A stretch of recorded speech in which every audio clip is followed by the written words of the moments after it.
All right, guys, today I'm going to talk about the greatest crossover event in scientific history. So, for a crossover event, you can think of in cinema, for example. In, say, when you have Guardians of the Galaxy suddenly becoming intermixed into the storyline of Captain America. That's a great big crossover event and creates so much fun and excitement and entertainment for everybody to watch.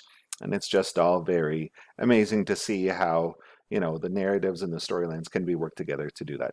So that would be an example of a crossover event in cinema, is when you have two different worlds which sort of operate in their own cinematic or narrative universes suddenly collide, and now they're the same universe, and they've always been the same universe, and now these two different ideas, two different you know scopes of sort of existence, right? Like Guardians of the Galaxy people flying around the galaxy in spaceships, and then the Captain America people being very Earth-based. Now they're suddenly together, and that just opens up a whole new narrative, right?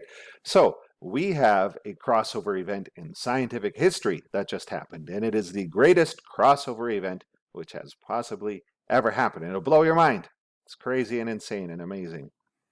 All right, so let's go to this slide here. So we have two different sort of competing things here. So this is one sort of universe that's happening in the world in reality. This is one universe. So we have climate change alarm, which is claimed to be mainstream science. You've seen it on CNN, right? So it must be true.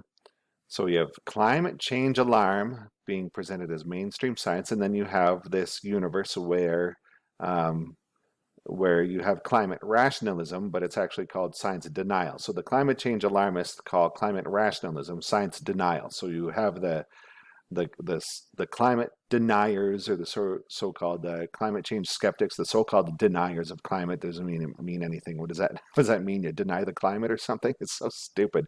These people, these climate change alarmists, use such stupid language. God, such lying and just sophistry. Climate denial. You're a climate denier. Yeah, I deny that the climate exists. You morons. Just the fact that you use such stupid arguments. God, does that ever expose you? Don't you realize how stupid that makes you look? And I know that that's your game, and it's just a game. It's just a con man trick, and you laugh and you're happy when it succeeds. Yep, I know. All right, so anyway, that's one universe. So here's one universe: climate change alarm pretending to be mainstream science, and then you have climate rationalism being called science denial, right? So that's one universe. This is a whole thing. Captain America fighting the bad guys or whatever, that's one whole on planet Earth. That's one universe. Now, a different universe that is happening is ball Earth science, spherical Earth science, and this is claimed to be, or this is said to be mainstream science as well, along with climate change alarm. So climate change alarm is claimed to be mainstream science, and of course spherical Earth science is mainstream science. And then you have, but these are operating, so that's a different universe. So, and then you have it fighting flat Earth theory, which is quack science, right? So these are two different universes which really never interacted that much. You had climate change alarm and climate rationalism, or climate denial, which means nothing. And then you have this whole meme currently going on in the last few years on the internet of flat Earth theory. There's a whole schwack of flat Earth theorists out there now. And obviously they're fighting the ball Earth scientists, right? So these are two different universes. What I actually think happened is that the climate change alarmists, pretending and believing that they're mainstream scientists, I think that they created the whole meme, the online meme of flat Earth theory, in order to try to attach it to the climate rationalists. I think that's what happened, because you started seeing, it was quite common for the alarmists to label the climate rationalists or the climate skeptics as flat earthers, because you have to be, you know, as dumb as a flat earther is to deny climate change. And it's like, just that whole argument, that whole thought process is so stupid, because the climate rationalists were never denying climate change. We were never denying the existence of the climate. We were denying the alarming, or not even denying, we were questioning and analyzing the alarming things that you were saying about climate change. So just the whole fact that it's set up this way indicates that these guys are such big liars, because they come up with words and labels that don't even mean anything. So stupid. So anyway, these are two different universes.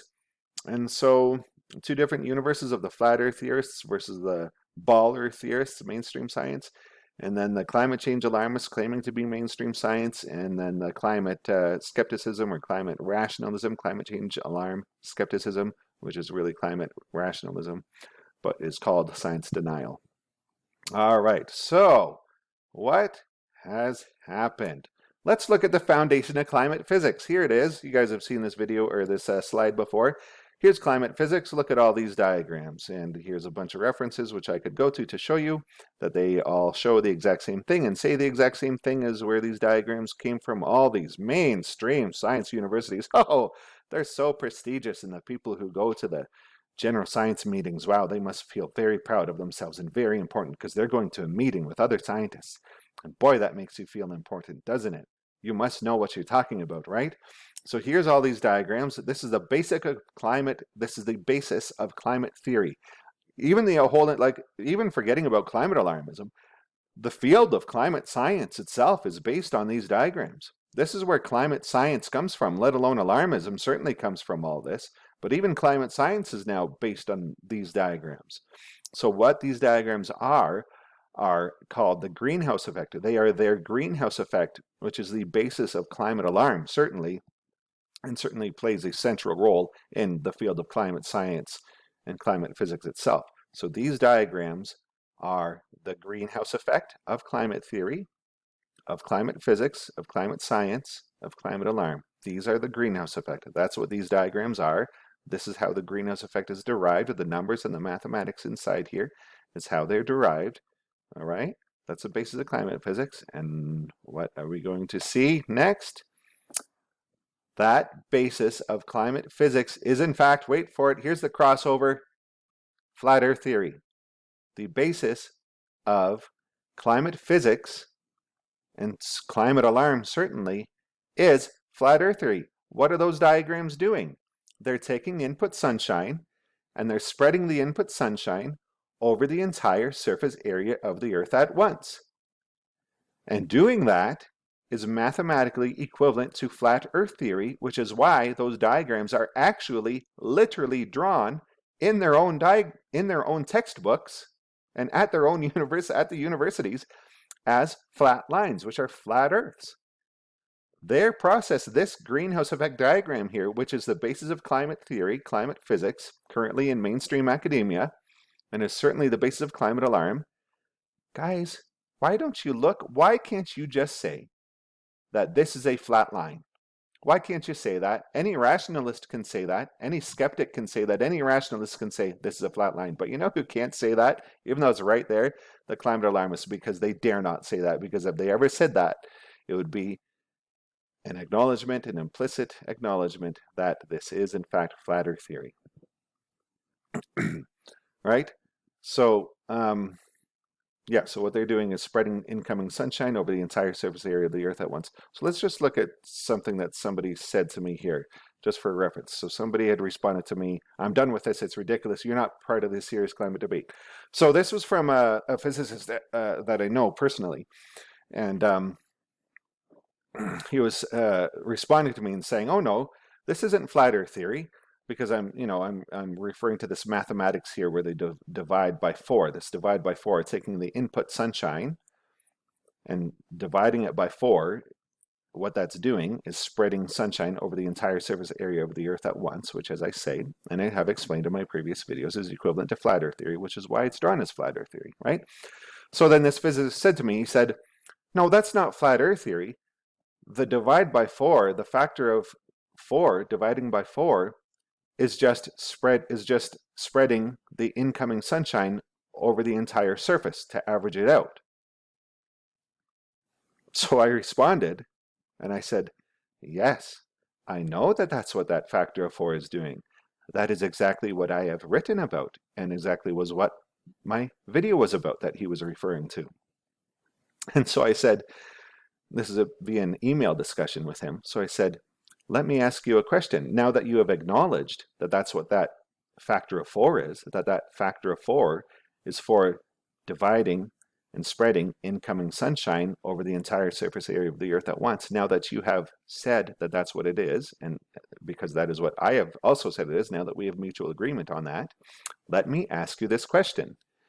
Does incoming sunshine spread over the entire surface area of the Earth at once? Does that actually happen? And this was his response. This was the response. I'm done with this. It's ridiculous. You're not part of this serious climate debate. So they're serious. So this is a physicist, PhD in physics. So they're serious. So a PhD in physics, and as you saw, we have seen, quotes from other climatologists, Roy Spencer, in my previous videos, who say the exact same thing. So they're very serious and professional, and they're very important people who go to meetings, and they're very serious because they spread sunshine over the entire surface area of the Earth at once and say that that's an average. And I am ridiculous for saying, does sunshine actually spread over the entire surface area of the Earth at once, incoming sunshine? You are either rational or you are a quack and you're brain dead. And I think that maybe these people who argue that, I think that maybe they're not even real humans. I think that maybe there's some sort of computer program or something. No normal human says this. No normal human would ever say that incoming sunshine spreads over the entire surface area of the Earth at once. No one would say that. I mean, we just accept it because it's in the media and it's in academia, and so innocent bystanders just say, okay, well, that's what they're doing, I guess. Guys, you have to see through it. You have to see through the illusion, see through the con, and see just how ridiculous it is. Okay? No normal human, no human would ever say that. No human would ever say that you can take input sunshine that's actually physically falling on one hemisphere of the Earth like this, and that it's okay to spread it over the entire surface area of the Earth at once and dilute sunshine to be minus 18 degrees Celsius so that sunshine is too cold to even create the climate. No normal person would ever do that. No normal person would ever do that. Don't you see? Can't you see through it? Sunshine actually falls on the planet in real time. Incoming sunshine falls on planet Earth over a hemisphere, like that. In real time, that flux density of sunlight carries enough heat, brings enough heat with it to create the climate and to create very warm temperatures on the planet's surface. You can all go outside in the summertime, go to the beach, go to an asphalt parking lot, wherever you can feel that sunlight generating very warm, very high temperatures and generating the climate and generating cumulonimbus clouds in real time. Everyone knows that that is basic reality. No normal human, no person, guys, no person, do you understand? No person would ever say that incoming sunlight income to the Earth spreads over the entire surface area of the Earth at once. No one would ever say that. So who is saying that, and why are they saying it? Like I said in my last video, it seems to actually be some sort of deadpan comedy sketch. That's what it seems to be. Because no one would ever seriously say that. If you're seriously saying it, you cannot possibly be a human with an actual processing, thinking mind. It's not possible for an actual real mind to say that seriously with belief. You can only do it if it was as a deadpan comedy routine. Then it would be understandable. Otherwise, no human would ever say that sunlight spreads over the entire surface area of the Earth at once. No one would ever say that. No one would ever come up with mathematics to do that and say that that's an average, that that's a reasonable average. That's not a reasonable average. That's a meaningless average. It's a meaningless average, just like the average number of testicles per person is a meaningless average, or the average number in the textbook or in the phone book is a meaningless average. Not all averages are meaningful. Some averages are meaningless. Averaging sunlight as if sunlight falls over the entire surface area of the Earth at once is a meaningless average. It doesn't mean anything. And when you do that on paper, you make sunlight that's freezing cold, minus 18 degrees Celsius, too cold to even create the climate. And then you invent it, and then you have to invent a scheme where the climate creates itself. No one would ever seriously do that. No one would ever seriously ever do that. No one would do that. It's some sort of deadpan comedy routine, or it's created by some sort of psychosis, some sort of psychopathy, by which I mean something that is not connected to like an actual critically thinking mind. It's like it's some sort of, I don't know what, artificial intelligence, some sort of computer program, some sort of empty thing that looks like it's a human, but look past the human body that's doing these things, that's saying these things on the screen with this spreading of sunshine over the entire surface area of the earth at once. Look past the body and look at the entity saying that. What entity would say that? No human would ever say that. Anyway, so there's your crossover event. So we're back here, two different universes, climate change alarm versus climate rationalism, and then the other universe of ball earth science versus flat earth theory. And what has happened? Oh my goodness, climate alarm has crossed over into being flat earth theory, literally flat earth theory. It's science denial because as you said in that, as you saw in that quote, I asked that person, does sunlight actually spread over the entire surface area of the earth at once? And they said, that's ridiculous. I'm done with this debate. So who's the science denial? They are science deniers. They're the science deniers and the denialists because they deny that sunshine falls over only a hemisphere at once. So the people who are promoting climate alarm, and so that's most of academia. The vast majority, like I would say 98% of the people in the sciences in academia. Certainly in the non or soft sciences or non-sciences, those people have no ability to understand science or mathematics anyway, whatsoever. They just go with what's on CNN, right? Or what Al Gore says, because that must be true, or Barack Obama, because man, that must be true. Morons. So climate alarm science is science denial. It is the quintessential. It is going to be one day in the future, we're going to look back on this and man, we are going to laugh and marvel at the idiocy of what was once, of what happened to mainstream science and the scientific peer review method. There's going to be such a major revolution in science and it's going to be wonderful. It's going to be good. It's going to create so much better science and such a better society and just better everything once this revolution takes place. And it all is going to cue off of the flat earth theory of climate alarm being official, peer-reviewed, mainstream science. Man, that is going down.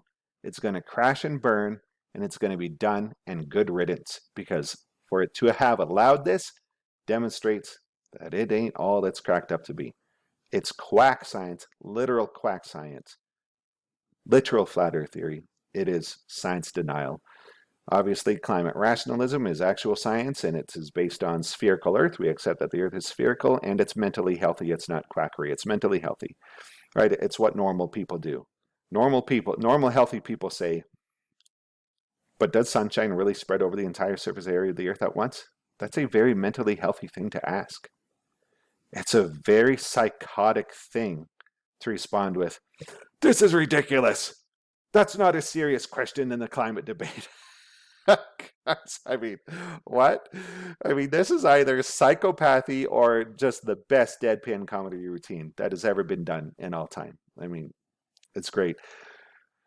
Really, the outcome is either this revolution towards rationalism in science occurs, which means that the existing scientific paradigm, scientific method and whatnot is just done. It's just done. It's just done. I mean, humanity either survives this or we don't, because without proper science, we don't really have a future.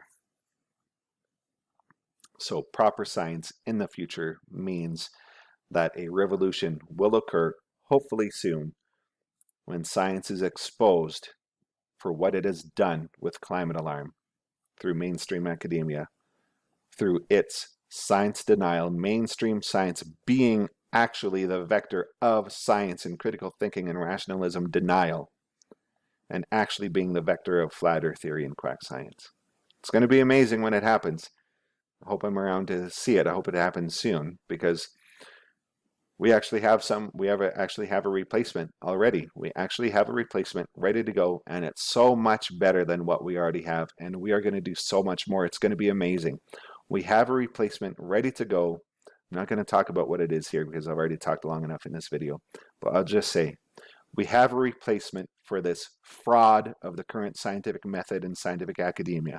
We have a replacement for it, and it's fantastic. It's going to do so much for us. Basically, it's going to give us the Star Wars / Star Trek sort of combination future. It's going to be a combination of that. We are going to have such amazing things once this revolution sorts itself out.